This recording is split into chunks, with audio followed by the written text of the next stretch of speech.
How's everybody doing today? It is the Chase Carter Concept Podcast, September 1st, Tuesday.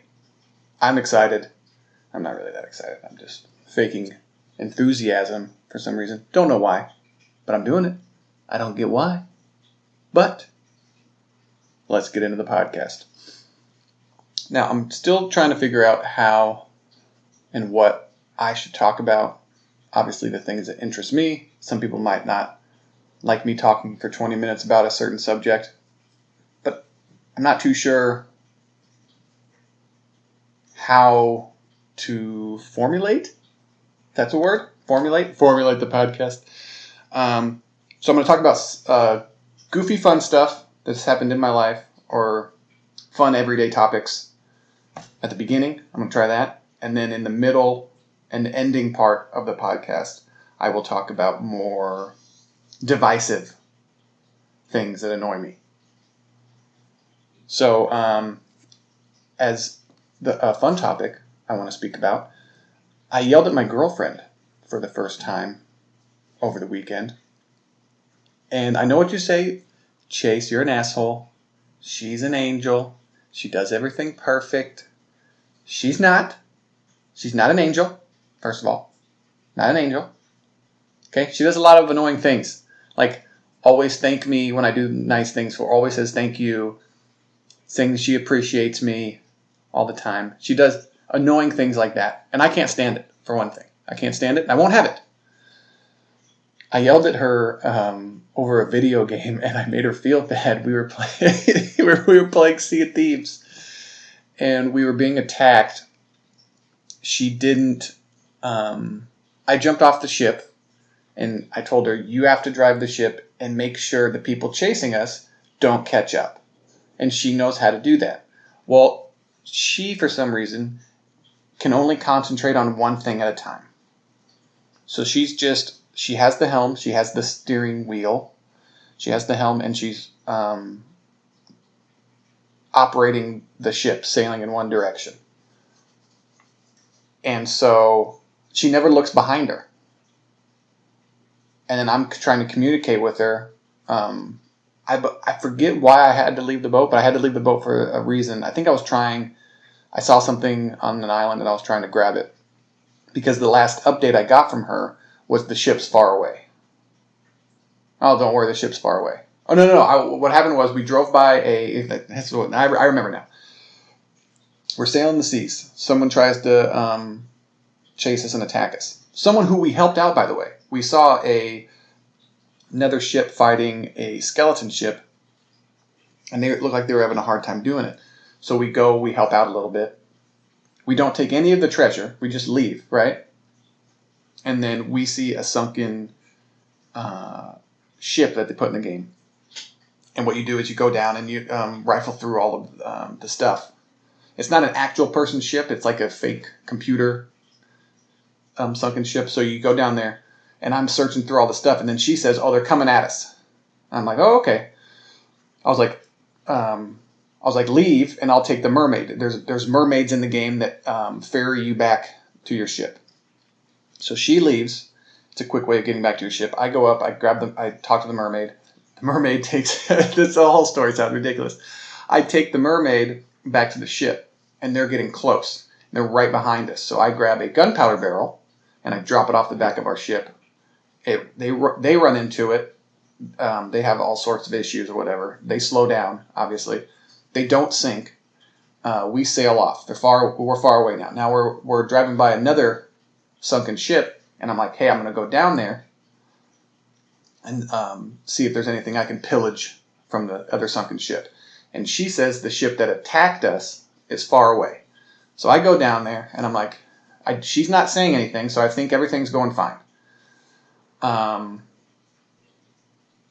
There's another skeleton ship and another sloop, another ship, player-controlled ship far out in the distance. And she's concentrating on that. She's telling me what's happening, all this stuff. So I come back to the ship, and I'm like, well, what about that other ship that attacked us earlier? And she's like, well, I I don't know. I look, they're right behind us, right behind us. And I'm just like, I raised my voice. I'm like, Corey, what are you doing? You had one job, make sure the people who were attacking us, the close threat.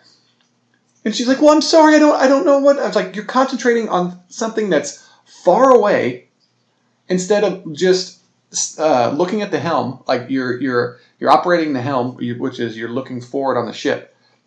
You have to let go of the helm and look behind you and see what's going on behind you. A 360 peek, as I call it. I was like, hey, can I get a peek?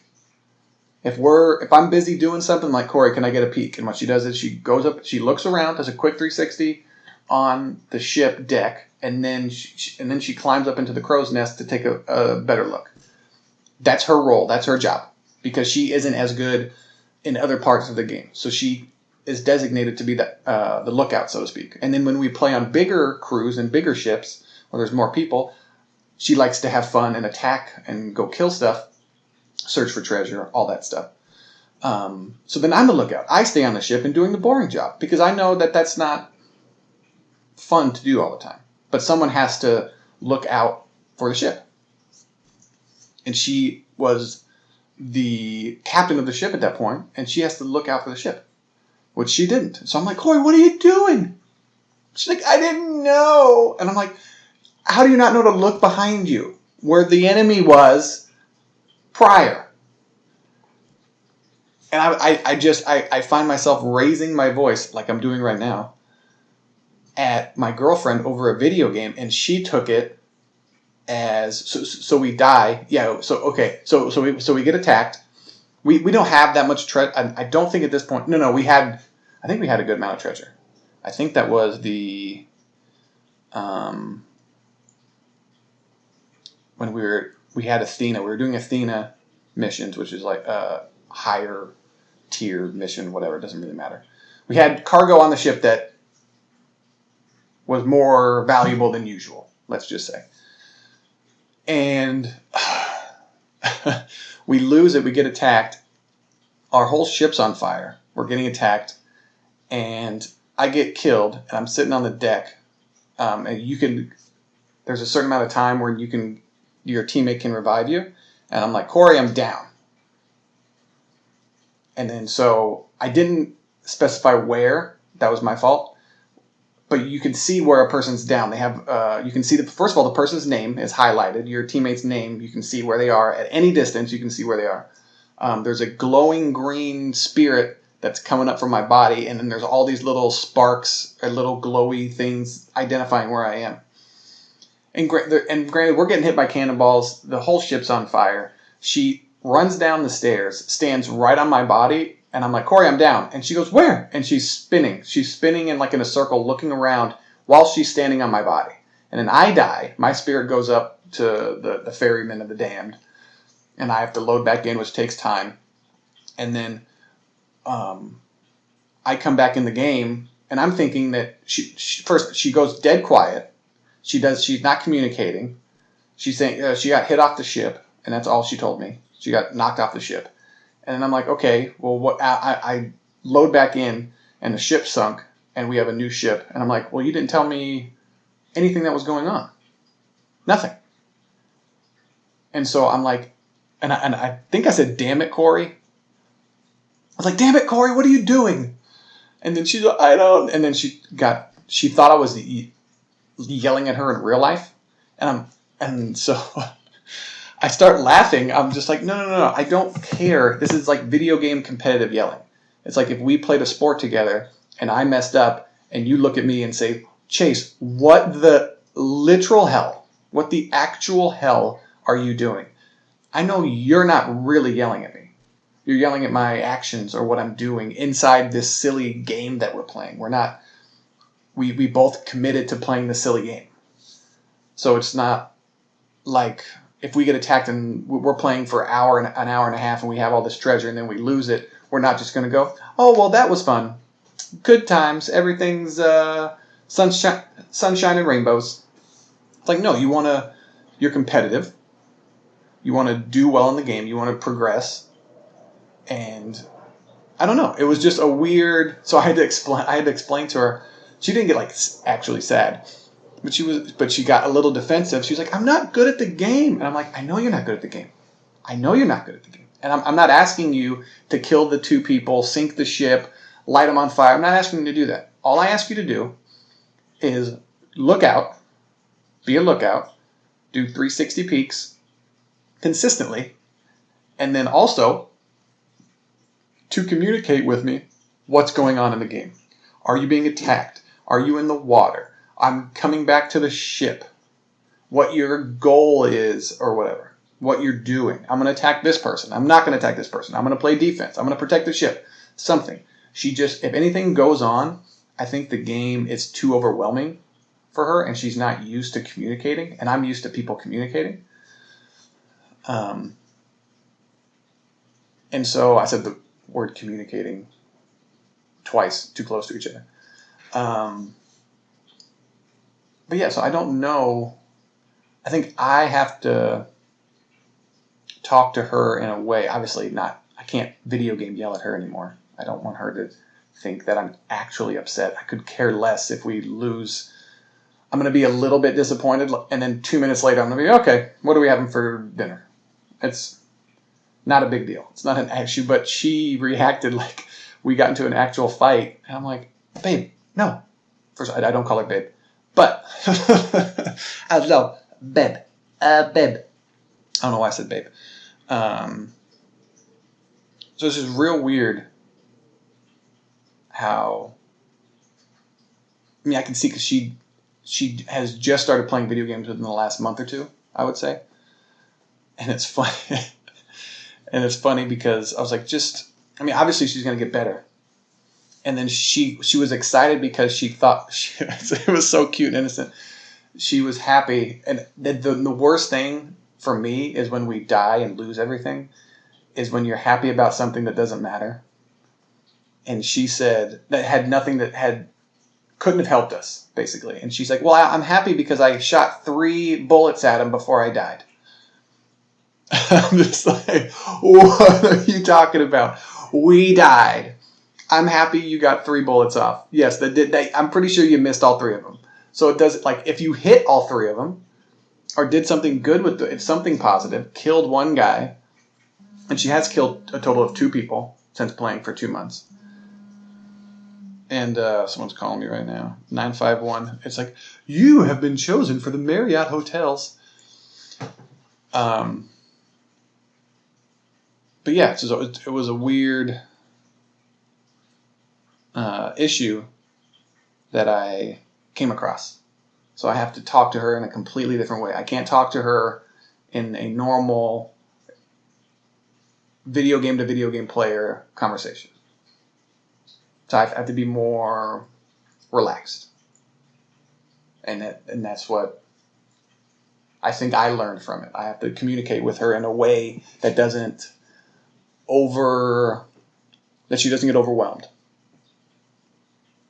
She doesn't, what's the word I'm looking for? What happens when you give too much information to something? I can't remember. When she doesn't explode. And then she just freezes in fear. I think she's one of those people when she gets overload. That's the word I'm looking for. When she experiences an information overload, she just freezes. She's like that one goat that when it gets scared, it topples over. That's the animal version of her, I think. And but then like because we've wrestled around and she likes watching UFC. And so she likes just physical confrontation. She's a very physical, in-shape person. And so she's like, I always wanted to try MMA, blah, blah, blah. So we watch some like MMA tutorial videos, like the basic guard, half guard, all these types of things, like trying a Kimura. She's like, how does that hurt? And so we watched the videos and then tried it on each other, just wrestling around. And when I actually wrestle with her, she's strong as all hell. This is not a woman I would want to get into a physical altercation with. She is built 98% muscle. Her legs are strong and powerful. But then if she gets, if anything, when it's wrestling with arms or legs and the body, she's fine. But then when I pretend to hit her, or I lightly, because we'll lightly smack each other. So say if we're in a dominant position where the other person can't defend, we'll like lightly slap and smack. I was like, oh, you'd be getting hit right now. Your whole face was getting pummeled. And so whenever she gets hit in her face, she just like shuts down completely. So that's her weakness. She can't handle. She's like, my face, my spa treatment, all the oils and lotions that I put on you're ruining. But it was just, overall, she's really, really cute. And so I hugged her and apologized for video game yelling at her. I was like, I'm sorry, babe. I'm sorry. I can imagine like men in the 1960s and 70s who worked 70, 80 hours a week as a plumber, dealing with bullshit all day, coming home to their wives, yelling because the food's not done properly. 100% wrong. And it's gotten so much better that men are yelling. I'm yelling at my girlfriend because of a mistake she made in a video game that she doesn't play. And I didn't even yell at her. I was just yelling in the situation because we lost. We got killed in the game. And she was just, I expected her to at least pick me up or try to pick me up. And she had no idea what was going on. It was just system overload, and she shut down. And then when she communicates, she's, ha, ha, ha, ha. Oh, then another thing. I want to say this is a story that, was that that was the thing right there. I'm just trying to, there's some weird audio thing that popped up on the bookies. Anybody who has a friend who's in a relationship with somebody, stop asking, are you in love? First of all, it doesn't exist. You can like someone and appreciate something. Love is a chemical your brain releases so you mate and reproduce with somebody. It's a scientific, proven chemical that gets released in your brain. As far as I know, because I researched it for 10 minutes one day. Now, I don't want anyone involved in I don't go up to my friends who are married. Hey, do you love her? I know you're married, but do you love her? Hey, brother who has a wife, do you love her? Hey, my friend Sean, do you love your wife? Do you love your... No, like what? No, get out of other people's business. I had a friend, she asked me, have you said I love you yet? Like it's some kind of... And I just think generally women, they have these steps, these levels of relationships, and it's just like a video game character being upgraded. You get so much experience to one thing. Upgraded. And then let's see where I put my ability point now, which, I want him to say I love you. So that's the, like, it doesn't matter. Like a person cares about you, shows their affections, shows how much they care about you through their actions. Words don't mean anything. I can say I love you to anything. But do I really love them? No, I don't. Like the people who I have to say I love you to, my parents and my brothers, maybe once or twice a year, just to let them know. But the people I'm around on a daily basis, I show them I care about them. I'm not going to say love because I don't believe in that. I don't believe that's an actual thing. I think you can become infatuated with somebody. There's people out there who think they love porn stars because they watch them on their computer constantly. And to them, that's love. Like, no, I don't know. People are like, oh no, that's a sick obsession. And this is my issue with love in general. If two people love each other, society deems it as the greatest thing in human history. Oh my God, that's so cute. Look at, he quit his job and drove across country, forgetting all, leaving his family and his relatives. Those are the same things. His family and his friends to go chase after this girl so they can come back together and get married. And oh my God, he ran through the rain and whatever. But hypothetically, and then they got together and they were happily ever after and they're married. Say that girl didn't love that guy, didn't like him. That guy is a stalker. A creepy stalker she would get a restraining order on him, and if he came within 100 feet of her, whatever the restraining order says, he would be put in jail. That is the black and white. There's no gray area of love. So either if a guy loves a girl who doesn't love him, he's a psychopath that doesn't pick up on general human emotions. He's lost. But if two people have that same psycho feeling, it's appreciated. How does that make any sense? I don't get it. We as a society put so much weight and meaning behind words and marriage, and it's not real. Just be with the other person. You like someone, hang out with them. Now, if you want to get married for tax reasons or any other like financial benefit, go right ahead. That makes sense to me. And that's what marriage was for financial benefit. A poor family or a lesser family had a daughter, which is, well, it only worked one way, which is interesting. Sexist. Had a daughter, they would give their pretty daughter to a wealthier man so she would have a better life, because they wanted the family to slowly grow in the hierarchy of society. Like, be wealthy, have wealthy kids, have wealthy children, and then their lives are going to be better than your life. And that leads me to another thing I want to talk about. That was the first 20 minutes of the podcast. I want to talk about the next thing is people that sell homes that they own and land that they own. Because right now my father is selling his house that me and my brother grew up in. It was my grandmother's house, and I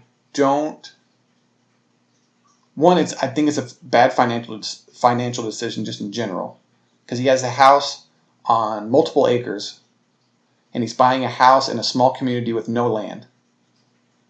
That I found out is 20 years old. So he's selling a house that's like 30 years old for a house that's 20 years old with no land. It doesn't, in a senior citizen gated community. And granted, I'm not 80 something years old, but it's an interesting idea, because I thought about it, and you see these, like, the rich wealthy families, and they have like the McMahon estate, the Lee estate, the whatever, and it's like, oh, this house and this land has been in my family for 3 or 4 generations. My great great great grandfather owned this place, and it's like generational wealth, because they were able to make money off that house and off that land for generations. And that's how you slowly build like wealth and financial power and freedom, so to speak. And it's not always a guarantee, because your kids could fuck up whatever you left them.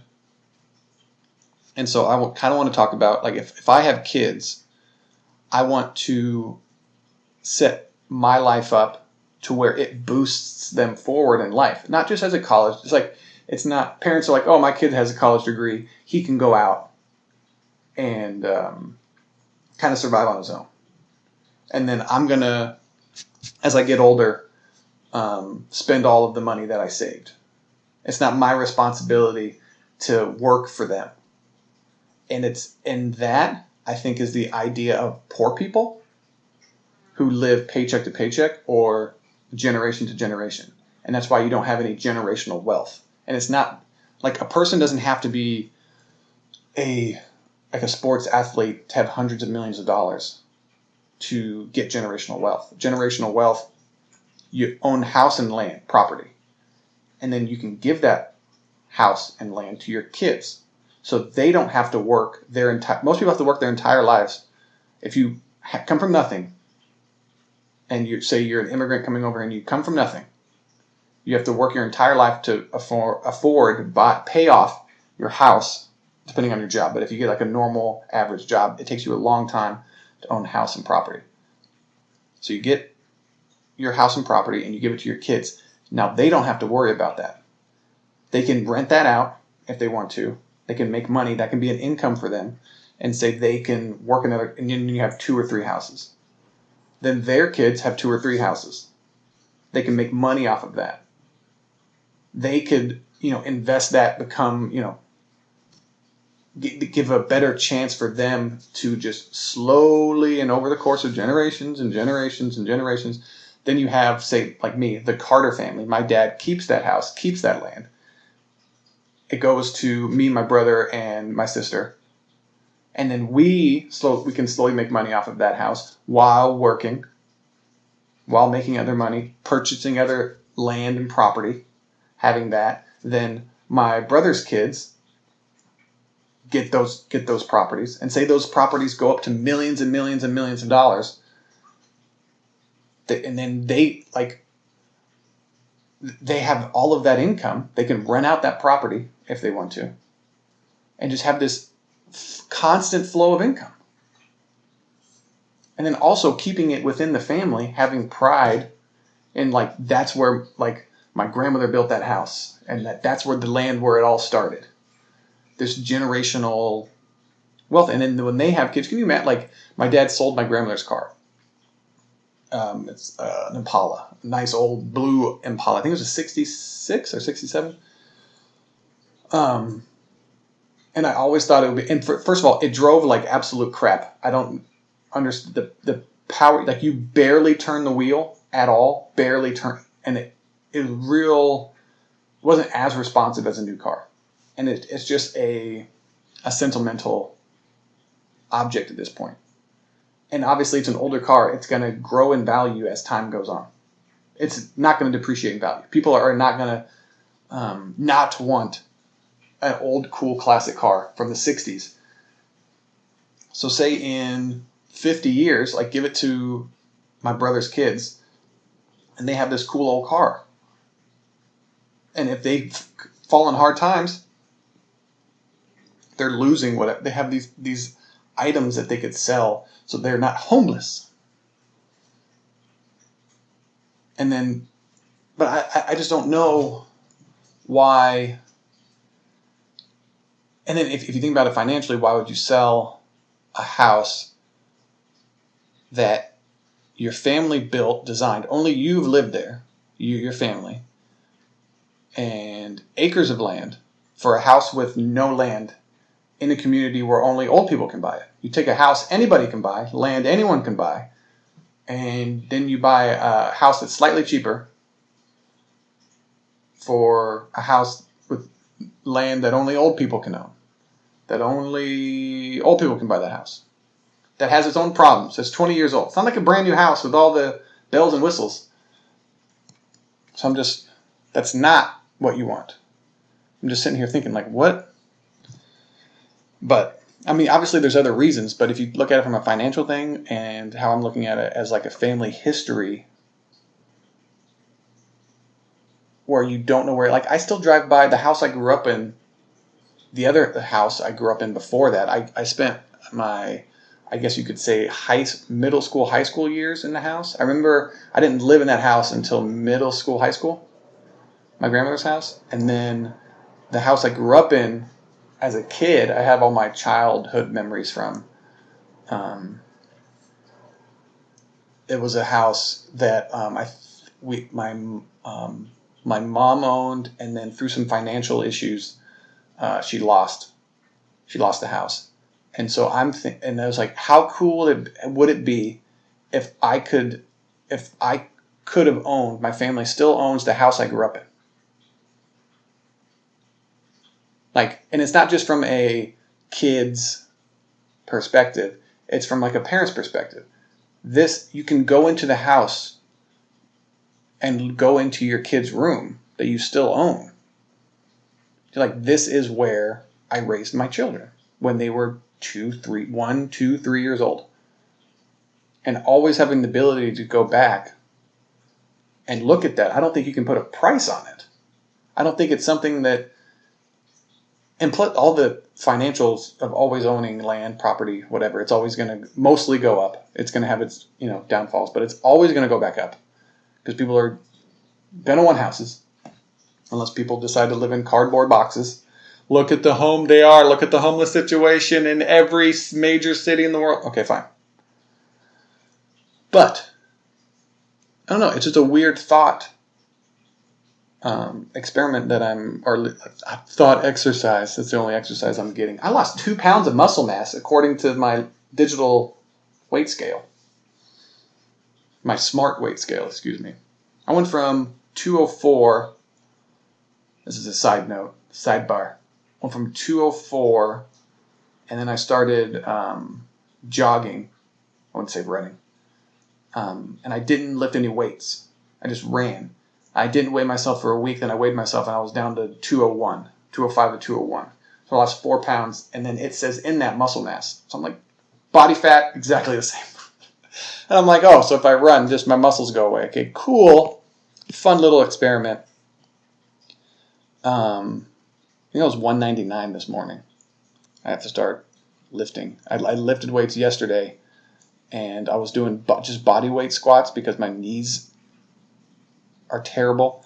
And then just pains, just like this aching pain in my knees. And then I felt this like slight stretch or tear, or not a pop, but this slight like don't go down any farther on the front left part of my knee. And I felt so old. I'm 34. I felt incredibly old in that moment. I can't even do body weight squats right now. I was like, nope, not gonna, nope. And that's how I'm guessing real athletes, professional athletes feel. It's like you're doing something that you think you can do, and then all of a sudden, boom, something happens, and it's like, oh, your body says, go F yourself. I got sidetracked on that, but I don't know. It's like, that mentality of you have a life, you gather resources and your entire life. You gather whatever it be, houses, land, money, and then, because my mom talked about it, she's like, it's not my job to pass on my money to you. And it's not like it's not something that the kids are entitled to. But if you have good kids with a good head on their shoulders, obviously if you have some kid that's always messing up, they can go F themselves. I mean, you can set up a fund that slowly gives them money at least so they can eat. But if you have a good kid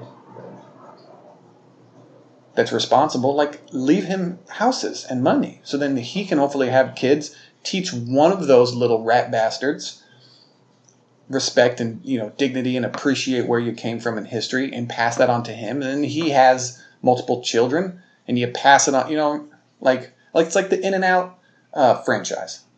It got passed down to the owner's kids. It went to the daughter because all of the boys are fucked up losers. Drug addicts, all these, like, in and out with the law. So all of the money went to her because she's the responsible one, as it should. She's one of the richest women on the planet because of that. But she doesn't have any kids. And I'm like, lady, come on, keep this in the family. Granted, I'm going to be dead and gone, but I want my kids to be able to go to privately owned In-N-Outs like I did my whole life and enjoy a burger like I did last night. Could you imagine if In-N-Out franchised it and it was different everywhere? The reason In-N-Out is great is because it's a relatively small, compared to all the other, it's insane. She's one of the richest females in the world. And it's a small, privately owned business, quote unquote, as far as McDonald's, Burger King. I don't want to see an In-N-Out inside of a gas station. You go to In-N-Out. I see all of these businesses. I go by Arby's, no line. I go by Del Taco, no line. I go by all these places. Chick-fil-A and In-N-Out have lines into the street, which is, by the way, illegal. They're taking up a lane of traffic for a good amount of distance because their food is so good. And it was like that before the pandemic, when you can go inside.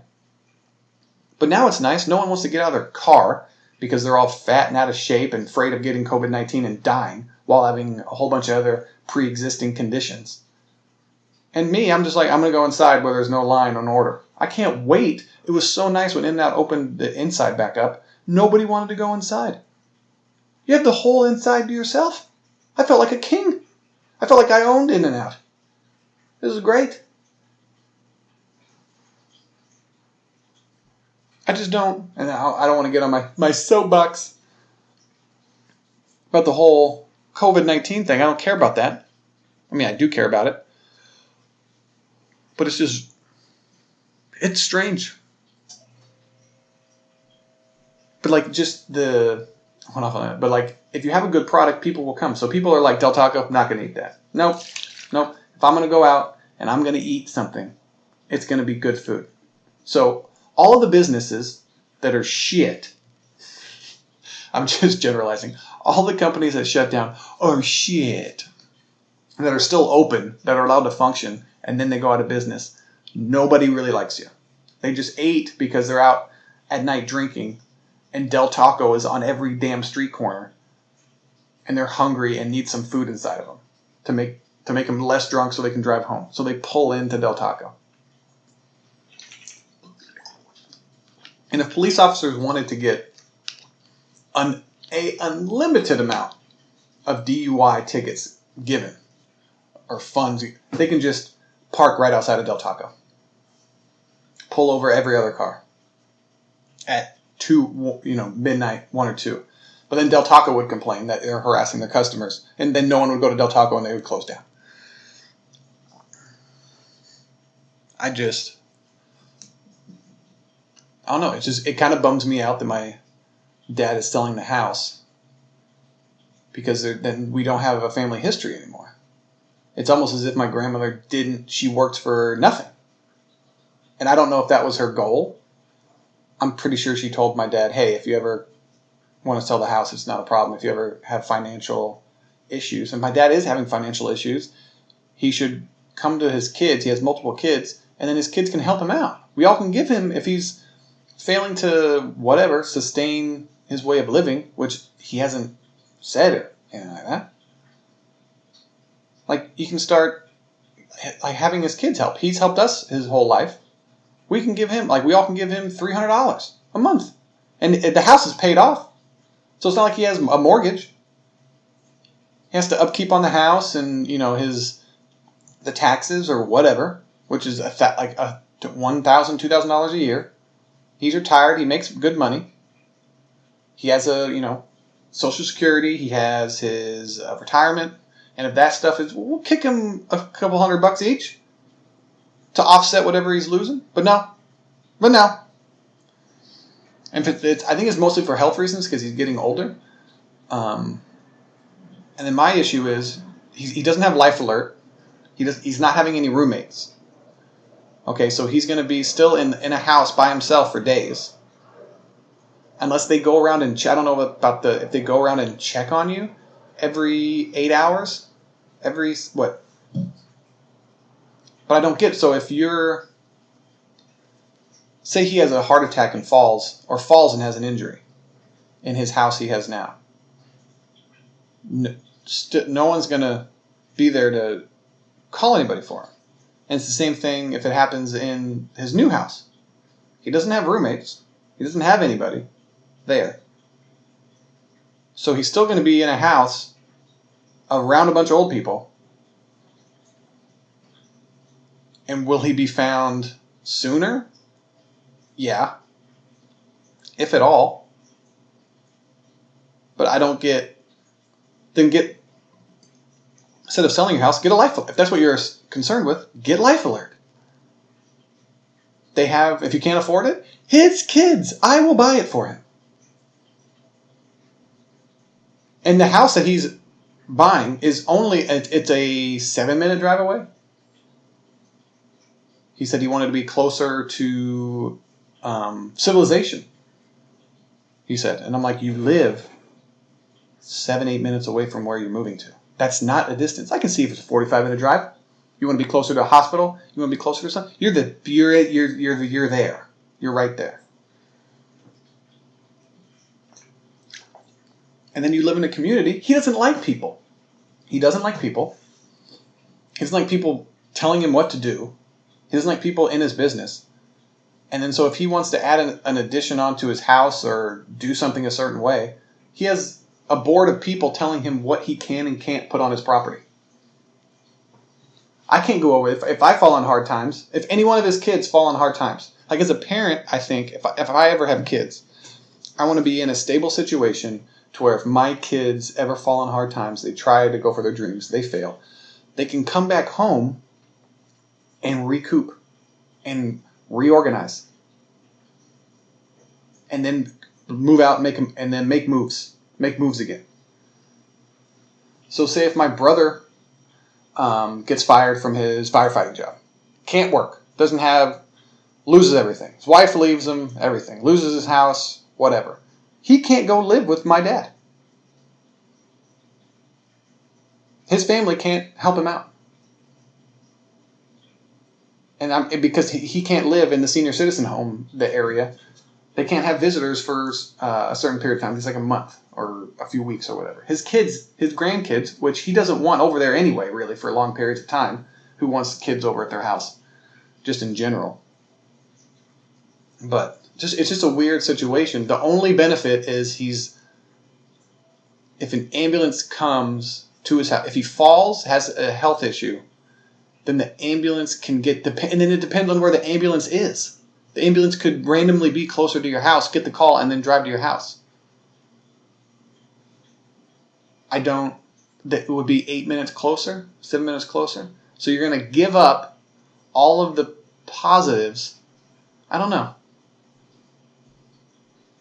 It's just I don't think the positives outweigh the negatives. But I don't think the negatives concern him at all. I don't know. It's just a weird weird place to disagree with your family on. It's like you're selling the house my grandmother, your mother, built, worked her whole life, designed, died in, for a house that has no connection to anybody, a copy and paste house you know what I mean? It's like that, but I don't know if people think that way anymore. I think if people move, like I've moved from house to house to house, but the first house I lived in, I still remember the name of the street, not going to say it. One of the 10 people, ambulance. Hopefully they get to where they're going. If I was religious, I would pray for whoever's in the ambulance or whoever they're going for. Let me wish. I wished everything's okay. All right. Same thing as praying. Same person who doesn't exist is going to hear it. Yes! I just love it. Saying things that piss off religious people. They're so easily upset. My mom hates it when I say, oh my God. Or Jesus Christ. I'm like, Jesus Christ! And then you say in a normal voice, died for our sins. I can't get mad at you. But I don't know. It's just a weird, interesting dynamic of going kind of back and forth. Like I can see it from his perspective, but what about but then some people have the mindset they can't see 2 or 3 generations from now. Like I saw just in my lifespan, all of the houses being built towards him. Because before he was out, there weren't a lot of houses out there. There were houses like kind of peppered in. They had multiple acres. But the housing projects and all these new houses are being built towards him. And I'm like, well, I don't think in my generation it's going to be, popping, as the kids say. First, all these slang words, I don't want to get involved. And they're so dumb. But anyways, but like in my nephew's generation, that's going to be worth so much money. They're going to be able to rent that place out for so much money. For so much money. And you're gonna forfeit your grandkids' like earning ability and their financial freedom and their power. Like he can't rent out. They're gonna be able to rent out that place. But I'm thinking maybe that old place had like I don't know about those societies, and if they rent out those places to old people, I don't know if they can even do that. I mean, granted, they're going to be, but more money. You're selling a house that's worth more. Land that is worth more. I just lost my mind. The reason that house is probably worth a lot is because you have the land on it is worth money. The multiple acres you have. Just lost. Lost. I don't get it. I want to get too emotional about it because I'll start crying. Again. But no, I think it's good to kind of talk about it just for my own mental health.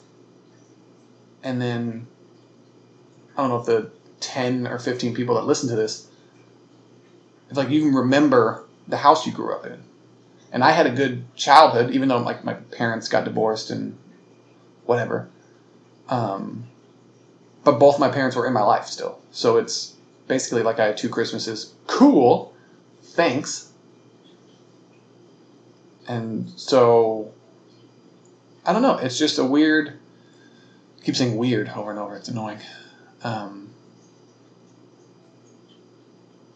But if you can choose to have the house you grew up in still, you have good... Now, if you have a terrible childhood, I can see, get me the hell out of here. I don't want anything to do with it. But if you have a good childhood, you have 2 good parents, don't you want to keep the house you grew up in and all those good things alive? You can always go back to. Because you like going through daily... It's not every day I think about these houses, but it's every, like, once a year or something along those lines. Every few months, I still, like, about where my grandmother's buried. It's every so often I'll just be like, what am I doing? Like, I don't know if, like, what am I doing with my life? You always, like, always question myself, where I'm at, what am I doing? Am I fulfilling my potential? Am I working too much? Am I not working enough? Am I applying like all these kind of little exercises you go through to kind of reset everything. And then just like kind of going back to where you came from, where you grew up, would be amazing. Just to see the place, it'd be kind of weird. Someone's renting people that you're renting your house from, and you just kind of like are sitting outside the house looking at it, like kind of reminiscing what happened, climbing a tree in the backyard, and like, oh, that's the tree that I climbed when I was little, blah, blah, blah. I used to go up there, sit down, think, imagine, whatever. It's like trying to put myself back into that mind frame to then try to reanalyze what I'm going through and then maybe making my life better now just because I own a house I grew up in. Like, there's all these positives. There's not a negative for owning the place you grew up in.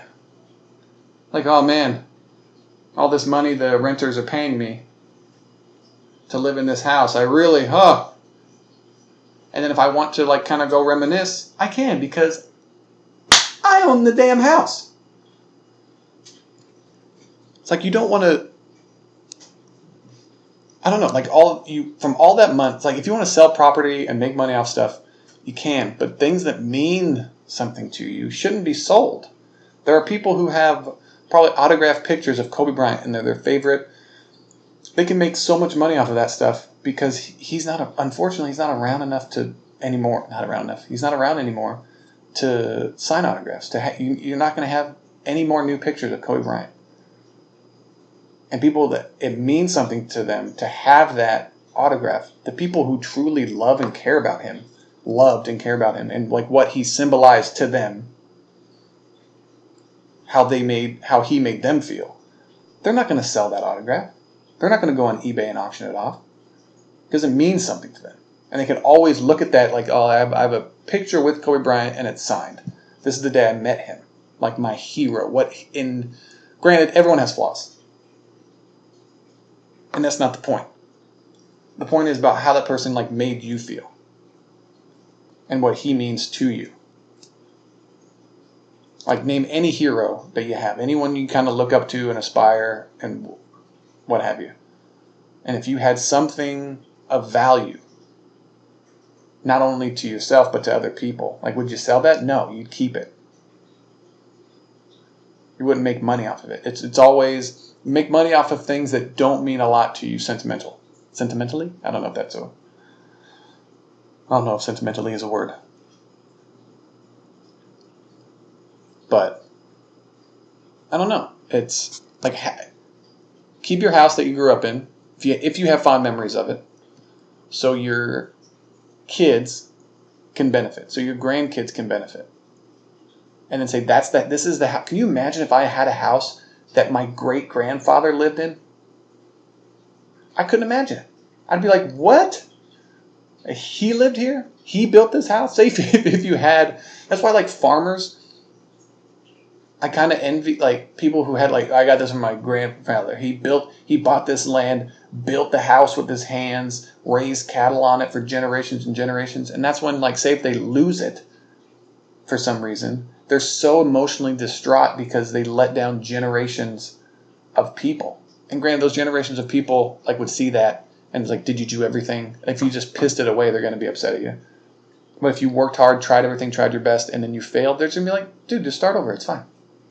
It's not that big of a deal. I don't know what I'm arguing right now or what I'm talking about. But if you have, I'm just talking about the spiritual, I heard someone say that. I heard someone say in a podcast the other day, I'm not spiritual, but I believe in energy. And I wanted to reach through my phone and smack this guy. I'm like, obviously he's on a podcast. He talks for a living. He's a stand-up comedian. And I'm like, what does that even mean? I'm not spiritual, but I believe in energy. Energies. So now I've just been overly saying spiritual and energy, which I could speak. But you grew up in a house. You have the option to keep the house in your family. You keep it there. You make money off of that place and your job. You buy other property that doesn't mean anything to you, and then they rise up in value. Then you can sell off those properties to buy new property. Don't sell the place where you started, where your grandmother or grandfather built, and only you and your people have owned it. You and your family, you and your people. Sounded a bit racist. You and your kind. It's just, I don't know. It's a weird thing. Now, I want to try to get off on a different topic here. Motorcycles. Been thinking about buying a motorcycle. I've been waiting for the stimulus checks. This is like an evil way of thinking. I'm waiting for the stimulus checks the unemployment boost to drop off. So I'm thinking all these people who have motorcycles, who've been surviving off unemployment, are going to have to maybe sell their extra bike, the bike that they're not using, and stay with their car. Because they're going to have to they're not going to have extra money to spend on having a motorcycle. They're going to need extra money for something else. They're going to sell their motorcycle. So I'm thinking, once the unemployment thing stops, people are going to sell their bikes for less. People are going to have less money on hand. I got a few $1,000s. Got some cash. So I'm thinking that is a smart yet evil way. But is it evil, or is it just like taking advantage of a situation that you're in? I don't know. But I had that idea. I was like, I've been wanting a motorcycle just so I can zip around. Like living in San Diego, parking is terrible. I'm usually never on the freeway. I'm always on side streets. I don't want to zip around, go hundreds of miles an hour, zipping through traffic. What I wanted to do was because I wanted to try to be go to open mics and do stand up, and traffic is always terrible. What have you? Not traffic, parking. Can't even speak. So I kind of wanted to get good parking, not have to, if I'm in bumper to bumper traffic, I can go in between the cars. Just overall, obviously, I'm going to risk dying. But who wants to live that much anyway? You know what I mean? If I had kids, I don't think I would want to have a motorcycle. But I don't know. I'm just kind of weighing. I want like a thinner motorcycle, a smaller, lighter one. But then I heard that having a lighter motorcycle isn't that good because then the wind from trucks and other cars going by you could kind of move you. I'm like, oh, that sucks. I didn't think about that. But I'm going to take a motorcycle course, learn more about it when everything starts to open up down here. If they do. If Joe Biden gets elected, then everything's going to open back up. Everything's going to be fine. Virus is going to go away. It's not going to be that big of a deal. And so the last 5 minutes, I want to talk about so many different things in the media that when I see it or hear it, you see an 8-second video of police doing something, and then extra footage comes out, more information comes out, and you start to look at it, you're like, holy shit, I was doing research, I don't know if I talked about it in the last podcast. I can't remember what I even talked about.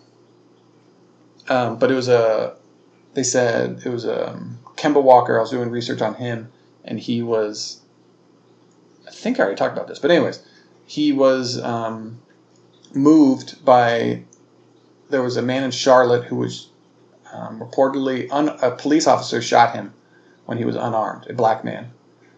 Unarmed black man shot in Charlotte, and then that motivated him, Kemba Walker, to be involved with the Boys and Girls Club, helping, mentoring kids, out of bad situations, whatever, giving them hope so they can better their lives, which is a good, noble cause. Well, I looked into the shooting. He was armed. He purchased it, and then, so he was armed. He was outside of his car with the gun. The cops told him to put the gun down. He didn't, and then a black officer shot him. Because at first it was like a racial thing, and then they found out that the cop who shot him was black. Then it turned into just police brutality, and they said the initial reports coming out was that he had a book in his hand. No book was found. A gun and ammo. Granted, all these things could be planted. The whole police department could be corrupt, but I don't think that's chances of that happening, because there's a black sheriff, the black chief of police, is part of white supremacy or racism. I don't. But so the police investigation that happened months, after all this, his family said he was mentally ill, mentally unstable, never had a gun, and he had a book. So they couldn't find the book, and then they go into his financial records and find out that he purchased a gun illegally online. They found the guy who sold him the gun. That guy confirmed that he sold that individual the gun. They found receipts for gun ammo. They have footage of him walking into a gun store, buying ammo with a bulge around his ankle. Like he was wearing pants and he had a bulge around his ankle because he had a pistol holster on his ankle. And then that pistol holster was found at the scene as well. I don't think it was on him or in the car or in the SUV. And then they also found his family, I think it was his wife, girlfriend, or mom, I can't remember, who told the news that he never had a gun or whatever. They found text messages from her to him saying to get rid of the gun. So we should be skeptical of police. We should always question authority. 100%. But also not believe his relatives and his family that come out and say, he was such a great guy, he didn't do this, he had a Bible in his hand, he was just being a normal member of society. We need to cut out that narrative as well. If we're going to question the police, we're going to have to question the other side.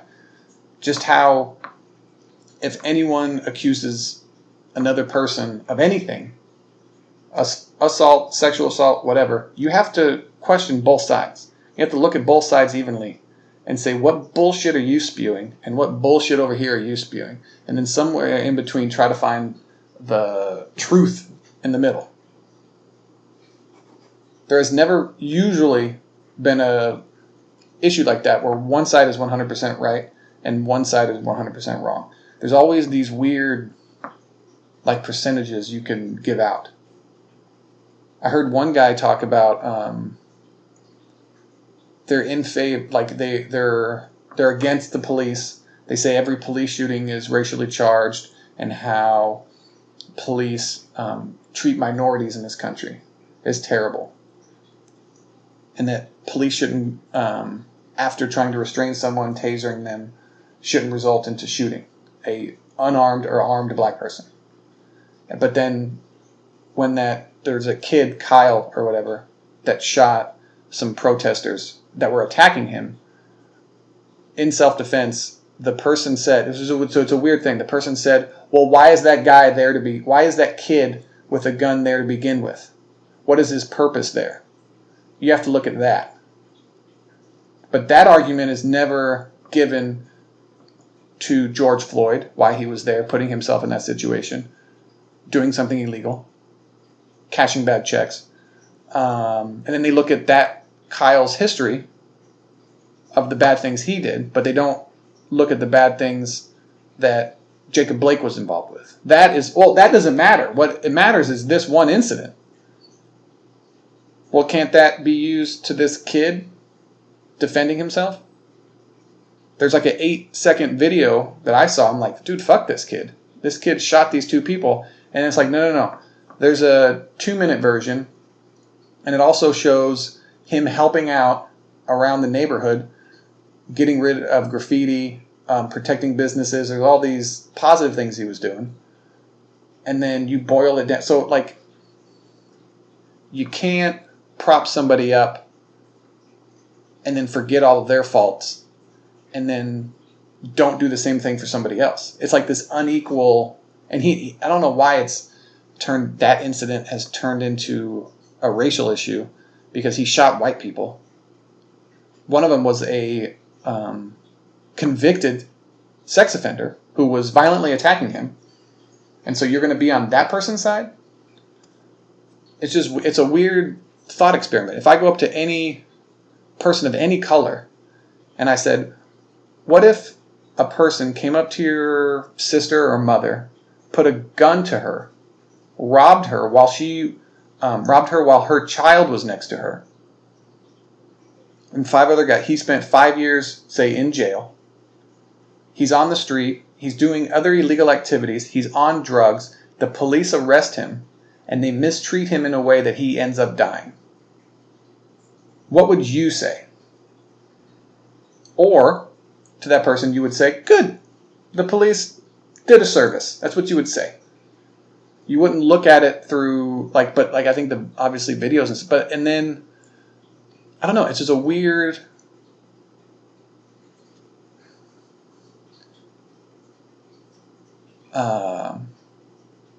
thought exercise. If I say, well, this person sexually assaulted a minor, they have a restraining order on him, he shows up causing issues, you call the police, he gets into an altercation with the police, they try to restrain him, he ignores orders to get down, they try to tackle him, he throws them off, he's armed with a knife, he gets into a car with children, and the police shoot him.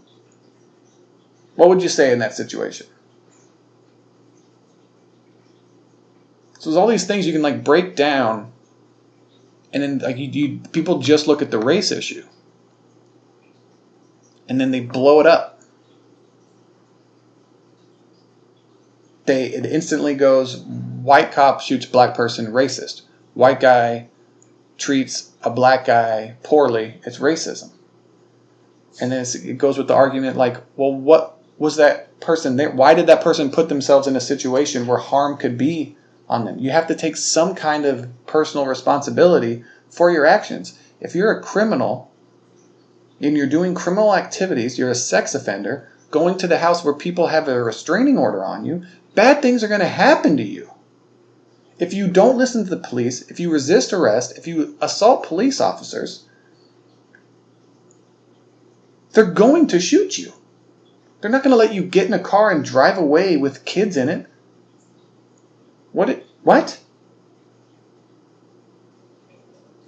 Now, if a cop says, I hate you Mexicans, or I hate you Asians, and then starts shooting, that's a racially driven, but there's no, just because a white person is doing something, and there's a history of that in our country, does not mean that one white person is racist. That just means he's a piece of shit. And they should be investigated. All this stuff should be investigated. Look into it. And the more deeper and the more videos that I watch, I see things left out on one side, and I see and parts of the other side pointing out, well, this person did this. No, this was what actually happened. There's a whole bunch of right-wing people saying that the Kyle kid shot the one guy and then called the police. Well, through investigation, because we don't know who he's calling, we assumed he was calling the police because the police showed up later. He called his buddy, one of his friends, and said, I shot somebody, whatever. We don't know the exact conversation, but one of his buddies clarified that he called him like at 11:58. So that was the call he made. He wasn't calling the police. The people just assumed that because he was on the phone after he shot somebody and then the police showed up. And the police were showing up just, running through areas. And then they say, oh, it's racist because the cops that pulled up didn't arrest him immediately. It's like there are hundreds of people out on the street. They're supposed to say, oh, that one white guy that I didn't see commit a crime or possibly commit a crime. Like, they don't have ESP. But like, people are seeing racism in these categories that are in these instances where I don't see anything. Like, I'm just going to call out bullshit. There was an black NFL player. I can't remember his name. You can't remember any of their names because they have helmets on, which is another bit, but whatever. He was speaking out about the racial injustices that he's had. And it's just white people treating him kind of like shit. And it's someone treating him badly. And it was 4 individual stories. And the first 3, I was like, damn, that's the way he described it was. I was like, damn, if that's what happened, that's messed up. And then he goes to the very last story. He's like, yeah, they wouldn't let me in a restaurant because I had a hat on. But we all know what that's about. I'm like, no. They have a dress code. Take your hat off. That's it. Has nothing to do with your skin. Now, if they had a whole bunch of... If you said in your statement, yeah, all these they wouldn't let me in because I had a hat on, and then all these white people were inside with a hat. Yeah, and then that's racist. But nobody had a hat on in that place because that's their dress code. Just like certain clubs wouldn't let me in. I went to a club with... I was going to go to a club with my friend Mike.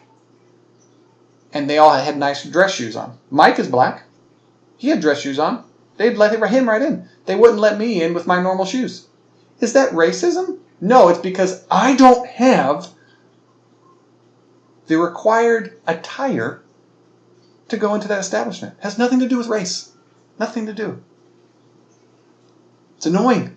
It's really annoying. These are private businesses, private establishments. They can let in whoever they want. They can have regulations to whatever they want as far as attire goes. Skin color, no, they cannot. But as far as dress attire, they can. If you want to be involved in this club or this business, whatever, if you want to sit down here, we're creating an ambiance, an environment that we approve of. You have to. There's certain places you have to wear a suit and tie to go to, or a dress shirt. It's because they don't want people in their fucking pajamas coming and sitting at their restaurant. You want that? Go to Applebee's.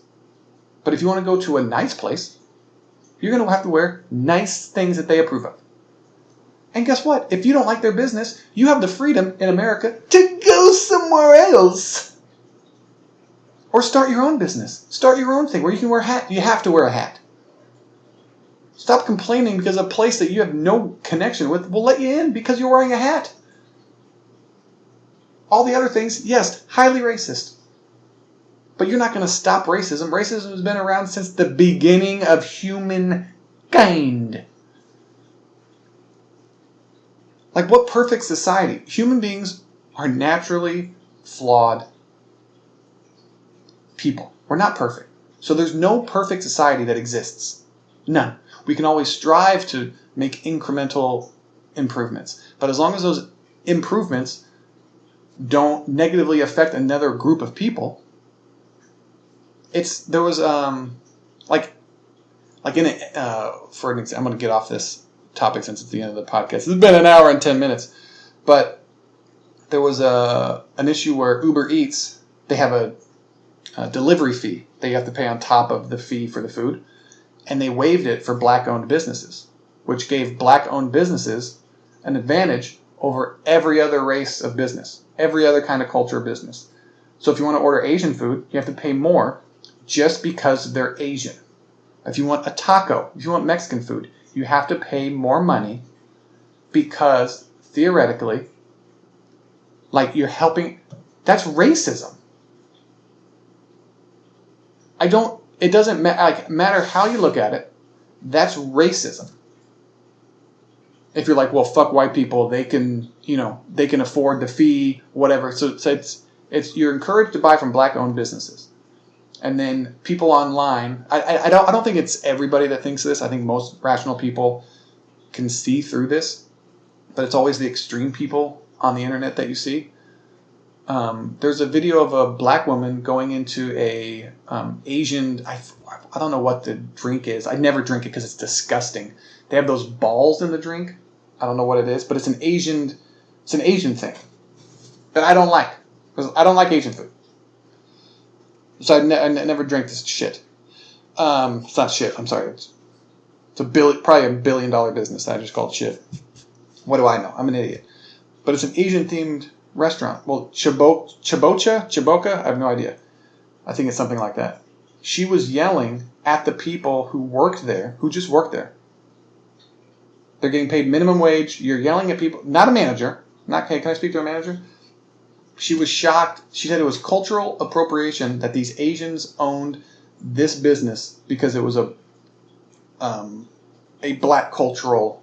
The drink was black and cultural. She turned to the people in line. There was a black guy there, and he's like, "This is Asian. This is an Asian themed product, and it's owned by a bunch of Asians."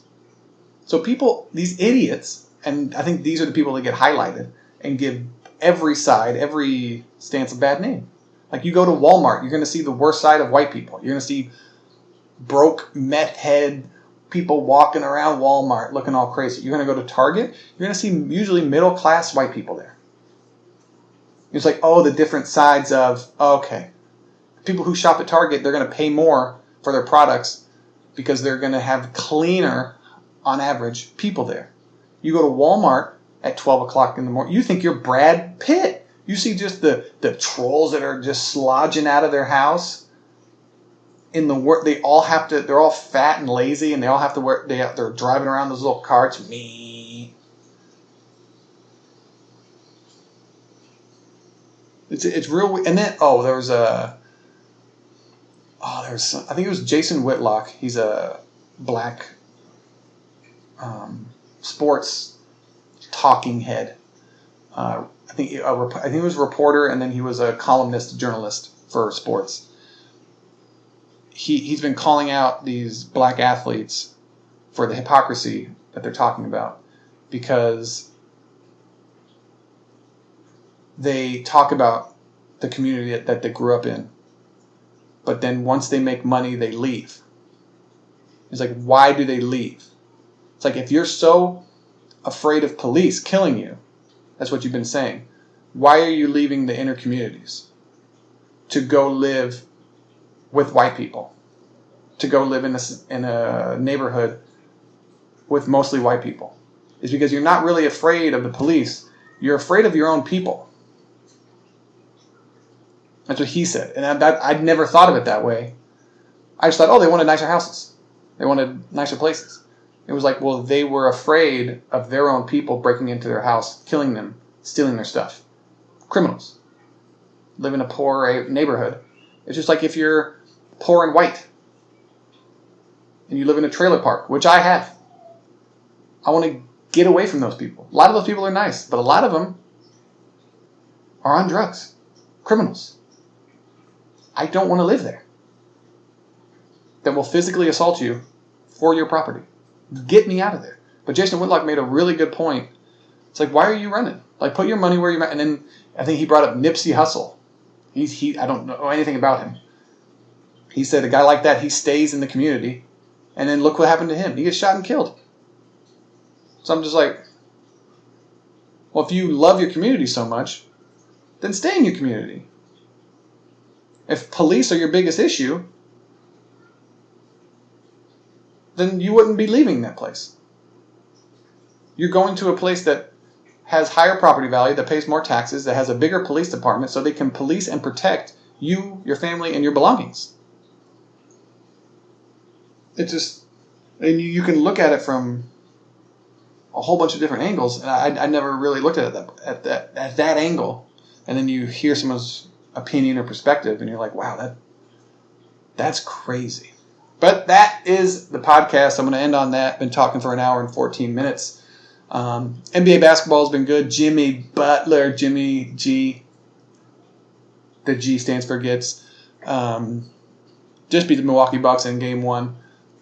Everyone's overreacting. The Bucks could come out and sweep them in the next games, but it should. Hopefully it's an interesting series. I haven't been watching every possession, just because I'm tired, to be honest, getting lectured about how terrible America is by a bunch of rich millionaires. It's not a good look. It's the same gross feeling I get when rich celebrities talk about how terrible it is in certain places. I'm like, what are you talking about? Don't lecture the public on anything at all. All the people that thanked Harvey Weinstein and knew about all that shit and didn't say anything so they can further their own career. All these people, and then all of a sudden, it just rubs people the wrong way, and that's what I think issues are with athletes, black athletes, in a predominantly black sport, talking about racial equality, and then bringing up affirmative action, talking about systemic racism, and I was like, well, is there systemic racism in the NBA because 74% of you are black? Shouldn't it be equal, 50-50? Or should there be more white players in the league? And it's like, oh, it's a results-based business. Well, the CEOs and CFOs, business is a results-based business. And they're going to hire whoever they think is going to make them more money. Whoever. And that's why I never understood hiring based off of race. If you have two people who are equally experienced enough for the job, you're going to hire the minority. So you're discriminating against somebody based off of their race, regardless of what their race is. That's terrible. And nobody has equal, job experience and job opportunities that they're hiring at the highest level. You have to do all the shit jobs first, build up. Someone gives you an opportunity, then you take advantage of that opportunity, you build up, and then you take advantage of another opportunity, and then you get hired to the top level. Nobody hires from the bottom to the top level. Losing my mind slowly. But I don't know. This is just me, my ramble thinkings. Thank you for listening. I appreciate it. Hope the rest of your week goes good. Thanks for listening. Take it easy. You got this shit knocking, bro.